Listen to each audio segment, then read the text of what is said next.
Alright, it's the last 2 rows. I've got to finish this tonight because we have some weather coming in tomorrow, and it's going to wash away all the sand and kind of peeve me. Also the asphalt, I cut the asphalt back so it'll come up and the asphalt will be the edging, but then it drops down there. And so I had some spare edging and some spikes left over from a job I did 5 years ago for some friends. Also put some landscape fabric down in here, and I folded it, hopefully keeping this sand from washing away, because it will wash away if you don't do something, keep it all contained. Well, last night I got this whole edge done at the asphalt. I just have cuts left over at the retaining wall, but I wanted to cover it because I knew rain was coming. The reason is I don't want any water puddling in all the places I got to put those cuts, because this sand becomes a mushy mess and it squeezes up through the grout joints and causes sinkholes and all that. So went ahead and bought a masonry saw today. I'll probably do another video talking about the pros and cons of renting or owning, and in my experience it's always better to buy used, maintain it, fix it as needed, and then you'll always have it. You have it for months. But more on that later. But just like I thought it would, it started raining again. So I was able to peel back the tarp back over here, get a few preliminary measurements. A lot of them are going to be pretty close. So I've got some scraps over here that I saved for cuts, and this is my new masonry saw. It's not a tile saw, it's a masonry saw. So it's made a little different. It's actually got a smaller blade on there, but it's segmented. And I decided to buy it instead of rent it. Why? Because the rental was $77, plus they make you buy the insurance, so it's like $80 something a day. And then, you know, then you got tax, and that just beats the hell out of $100 on a day. So they had it for sale for $400. So that's, you know, less than a week's rental, and it's mine. And when I'm done with it, I'll sell it for $400. Not a big deal. Not a lot of things go wrong on these. It's a switch, pump. They're for like $50 for the pump, you know, $20 for the switch. They really don't go out that often, but it's really great to have your own tools whenever you need them, anytime you want them. So that's the benefit for me of buying this thing, because I don't know when I'm going to finish here. And then I'll go on to something else at the house, and I'll need another saw, and I don't want to pay another rental. So anyway, here we go.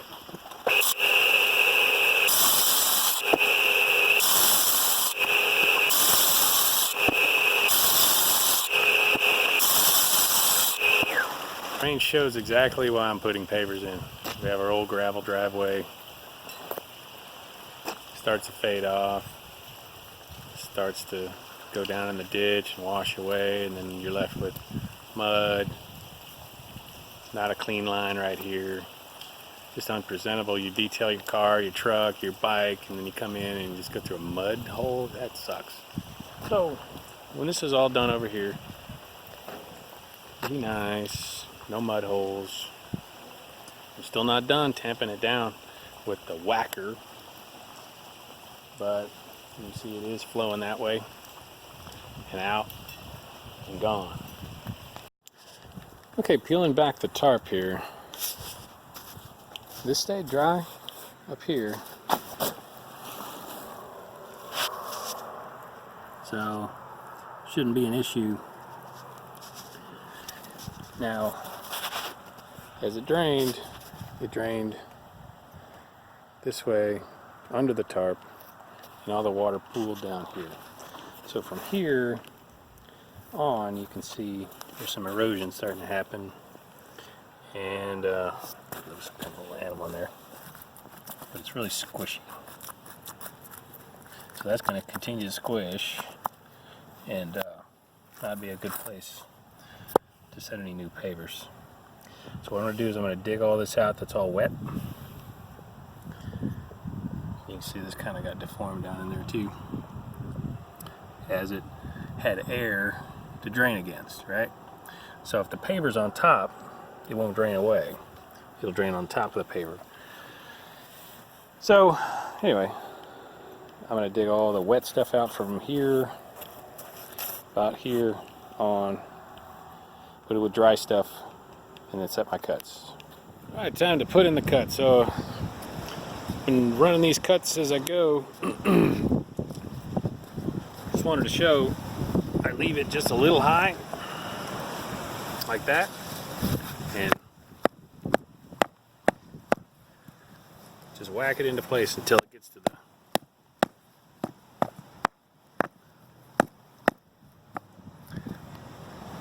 the level you want.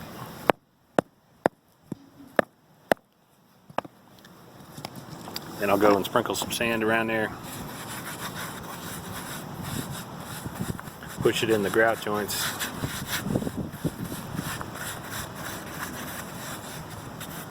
See if I like it. Whack it a little bit. Settle the grout joint. Put the sand down in there a little bit more by whacking it.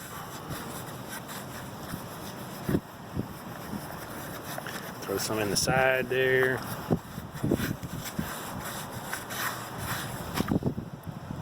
There we go.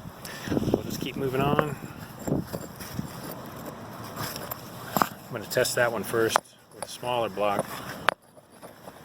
See how high it is. That's really kind of low. I want to see about a 3/8 to a 1/2 inch at least of it sticking up, and then really bed it down in that sand. So I'll grab some out of my bucket here. Just keep sprinkling. Try to get it semi-flat. But it'll flatten out as you go. So I'm gonna set that guy in there. It's good if it's real tight like that.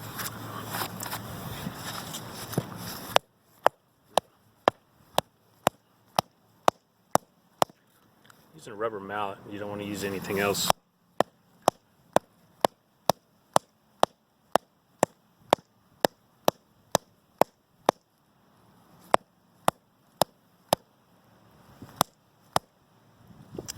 Have to forgive the camera work. I'm trying to hammer and do the camera at the same time. I'll get better though.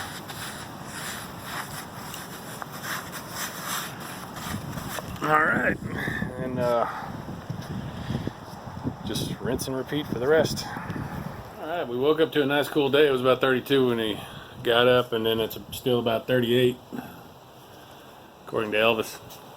But last night I stayed up late and got all my cuts done. So look down through here. There it is. All the cuts and stuff are looking good. You see it has a nice slope to it.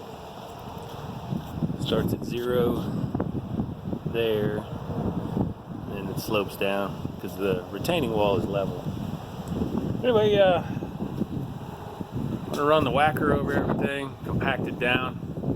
What it's gonna do is it's gonna send all that sand through the joints, let the sand come through the joints, pack down in. What I'll probably do at the very end is put in some polymeric sand to lock everything in, and also to help weeds from growing through. You can see what erosion does to pavers. As long as it's all contained, it's just fine. But you can see this one, it's all pointing down. This is where all the sand washed down. So that one's just way down like that. So that's what happens if you don't have any edging. But also that kind of sand will keep washing away. But it's good as bedding material. So here we go. I'm gonna whack it down, and then keep adding more sand. It's gonna settle down, and I'll probably whack it down a couple of times. Just use the whacker right now.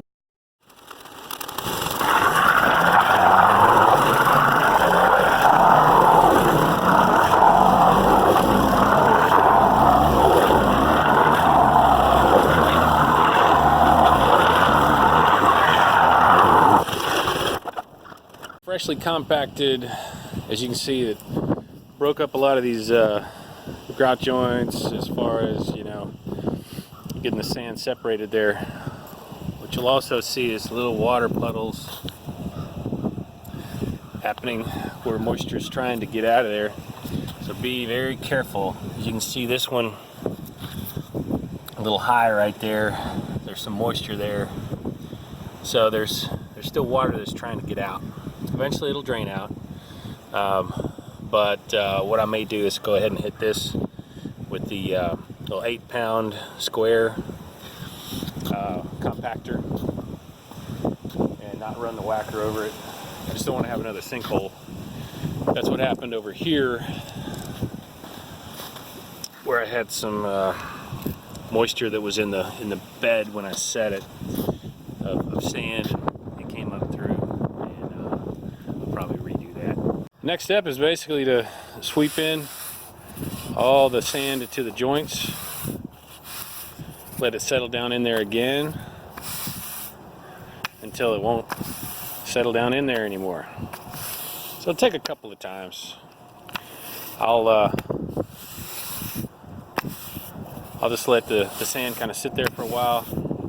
I'll probably put another few layers of sand over it, as far as kind of like what I did here, and just leave it. It's not going to hurt anything. It'll all soak in, drift in there somehow. So basically I'm done with this side. It's really it's a good feeling. Next up, I got to build a retaining wall just like this one on the other side with a culvert. Keep everything in, all the stuff inside this retaining wall. You can see these, that goes way deep in there. This one, this is another dead man. I got 4 dead men on here. This is a 6x6 is running 8 feet that way. Another 6x6 is running 8 feet that way to straddle a culvert. I got another shorter one here. I did that one for the aesthetics, really, to kind of even it out. Keep about 2.5 feet between each one. But I'll be doing that on the other side next. So my wife and daughter can start parking here, and then start excavating and moving things around on the other half. Well, hope I was able to show you some share information so we all can go further faster. Please like and subscribe, and I'll show you the rest of what goes on with pavers.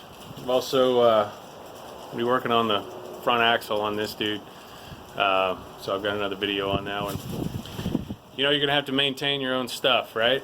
So it's either you rent it, you pay out through the nose, you build no equity at all, or you buy secondhand stuff, you work on it, you keep your equity, you maintain some value, and then when you're done with it, sell it for pretty much what you bought for. So, or sometimes you can make a profit on it. So that's my philosophy on it. Anyway, signing out.